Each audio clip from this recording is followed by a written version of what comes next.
Hello children and welcome to our English series for class 6th. In our previous video, we had talked about the reading and comprehension section of the text, and now here we have brought for you the summary of chapter 1 of your English textbook, that is Who Did Patrick's Homework by Carol Moore. बच्चों, ये जो chapter का नाम होता है वो बहुत important होता है क्योंकि वो हमें उस चैप्टर के थीम तक लेके जाता है, इसलिए हमें उसको अच्छी तरह समझना बहुत ज़रूरी है। और ये जो समरी होती है, समरी को समझना इसलिए इम्पॉर्टेंट होता है कि इससे हमें उस चैप्टर का थीम बड़े स्पष्ट तरीके से समझ आ जाता है और हमें थोड़े ही शब्दों में उसकी स्टोरी समझ में आ जाती है। जब स्टोरी अच्छी तरह समझ आ जाती है तो हम बड़ी आसानी से उसके क्वेश्चंस के आंसर्स ढूंढ पाते हैं। So now let's start. Summary of the chapter. Patrick was an active boy who loved outdoor games like hockey, basketball, and video games like Nintendo, but least interested in studies. Because of this, he shirked work and strictly warned by his teacher. One day, Patrick observed his cat playing with a doll, but it was actually a small man, Elf, a supernatural being. He was scared of the cat and needed help. He pleaded Patrick to save him, and in return, he promised to grant him a wish. To this, Patrick asked Elf to do his homework for 35 days. Patrick एक active बच्चा था जिसे hockey, basketball, Nintendo जैसे video games खेलने बड़े पसंद थे, लेकिन पढ़ाई करने में उसका मन बिल्कुल नहीं लगता था। वह पढ़ाई से जी चुराया करता था, जिसके लिए उसे अपने टीचर्स से धमकी भी मिला करती थी। एक दिन पैट्रिक ने देखा कि उसकी बिल्ली एक गुड़िया से खेल रही है, लेकिन ध्यान से देखने पर पता चला कि वह गुड़िया नहीं बल्कि छोटे से कद का एक जादुई बौना था। वह बिल्ली से डर कर भाग रहा था और मदद के लिए चिल्ला रहा था। उसने पैट्रिक से प्रार्थना की कि वह उसे उस बिल्ली से बचा ले और इसके बदले में वह पैट्रिक की एक इच्छा पूरी करेगा। इस पर पैट्रिक ने शर्त रखी कि अगर वह व्यक्ति उसका एक सत्र या 35 दिनों का होमवर्क या गृह कार्य कर दे तो पैट्रिक उसे बचा लेगा। A problem arose when the elf told Patrick that he knew nothing of maths and history and he needed help. Patrick agreed and brought many books to consult. He sat next to Elf and put in a hard toil to complete the work. Exactly after 35 days, when the semester was over, the elf went away quietly. Patrick scored A grade in all the subjects. Everyone appreciated him as he became a different person. Patrick thought it was Elf who helped him score high, but in reality, it was Patrick himself who did all the good and changed his score. Moral of the story is self-help works wonders. अपने वादे का पक्का वह बौना Patrick का homework करने में लग गया, लेकिन समस्या तब आई जब उसने गुस्से में चिल्लाकर कहा कि उसे गणित और इतिहास के विषय में कुछ नहीं मालूम और वह पैट्रिक की मदद के बिना कुछ नहीं कर सकता। पैट्रिक राजी हो गया, बहुत सारी किताबें ले आया और बौने के साथ अपना काम पूरा करने में उसने दिन रात एक कर दिए। ठीक 35 दिनों के बाद जब सत्र पूरा हुआ तो बौना चुपचाप वहां से चला गया क्योंकि अब और होमवर्क बाकी नहीं था। पैट्रिक को अपने कार्य के लिए ए ग्रेड मिला। सभी ने उसकी बहुत तारीफ की क्योंकि अब वह बदल चुका था। पैट्रिक सोचता रहा कि बौने ने उसे अच्छे ग्रेड्स प्राप्त करने में मदद की है, लेकिन सच्चाई तो यह है कि पैट्रिक ने स्वयं अपना काम करके अपनी स्थिति सुधार ली थी। इस कहानी से हमें यह शिक्षा मिलती है कि अपना काम स्वयं करने से चमत्कार होते हैं। Now let's go through the comprehension questions to have a better understanding of the chapter. बच्चों, ये क्वेश्चंस आपके चैप्टर के पीछे दी गई एक्सरसाइज से लिए गए हैं और यहाँ लिखे आंसर्स केवल आपकी हेल्प के लिए हैं। आपने अगर अपने खुद के आंसर्स लिखे हैं तो ये बहुत अच्छा प्रयास होगा और आप उन्हें यहाँ से चेक भी कर सकते हैं। Now the first question is, what did Patrick think his cat was playing with? What was it really?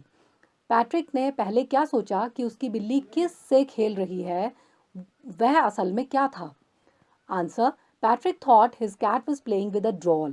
Actually, it was not a doll, but a tiny man elf. Patrick ने सोचा कि उसकी बिल्ली एक गुड़िया से खेल रही है, लेकिन असल में वह एक गुड़िया नहीं थी, एक छोटा सा आदमी या जादुई बौना था। Question number 2.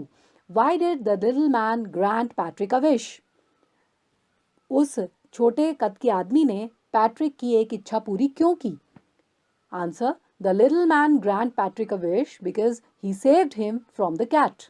उस छोटे कद के आदमी ने पैट्रिक की एक इच्छा पूरी इसलिए की क्योंकि उसने उसे बिल्ली से बचाया था।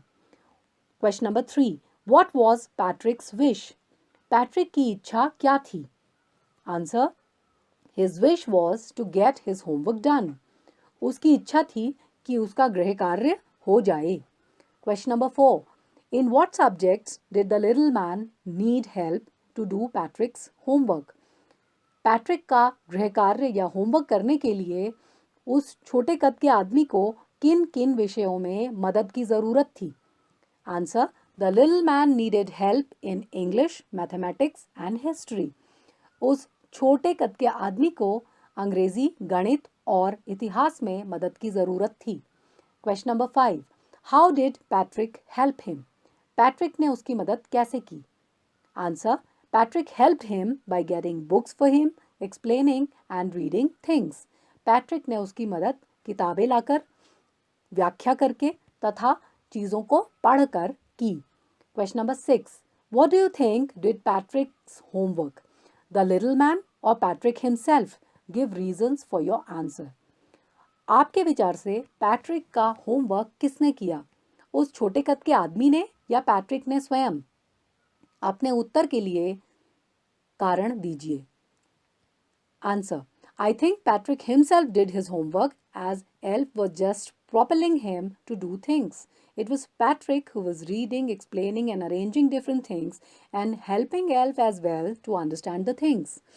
मेरे विचार से पैट्रिक ने स्वयं अपना होमवर्क किया क्योंकि वह बौना पैट्रिक को प्रोत्साहित कर रहा था कि वह काम करे और पैट्रिक ही था जो पढ़ रहा था, व्याख्या कर रहा था, चीज़ों को जुटा रहा था और उस बौने को सब कुछ समझने में मदद भी कर रहा था।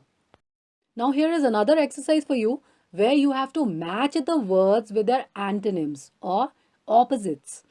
बच्चों यहाँ दो कॉलम्स दिए गए हैं जहाँ एक कॉलम में वर्ड है और दूसरे कॉलम में ठीक उसके ऑपोजिट्स लिखे हुए हैं।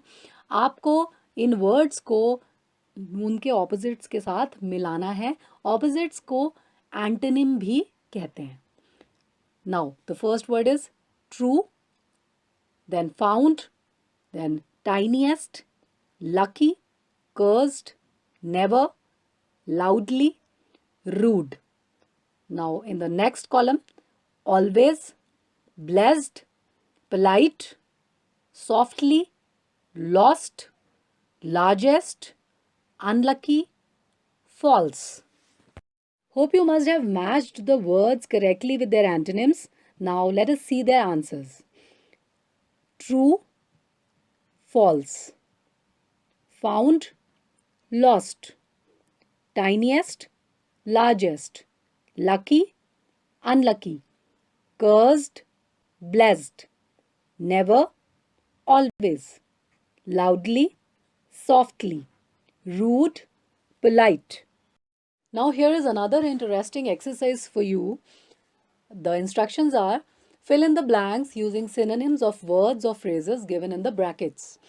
Synonyms कहते हैं समान अर्थ वाले या पर्यायवाची शब्दों को। नीचे कुछ सेंटेंसेस दिए गए हैं और हर सेंटेंस में एक ब्लैंक स्पेस भी है जिसे एक वर्ड से भरा जाना है। सेंटेंस पूरा होने के बाद ब्रैकेट्स में एक क्लू दिया हुआ है और उस क्लू की मदद से आपको टेक्स्ट में आए उस वर्ड को ढूंढकर ब्लैंक स्पेस को फिल करना है। The first sentence is sometimes Patrick did feel like an dash. The clue is an ignorant person who lacks education. Second, Then one day he found his cat playing with a little doll and he dashed it away. The clue is snatched.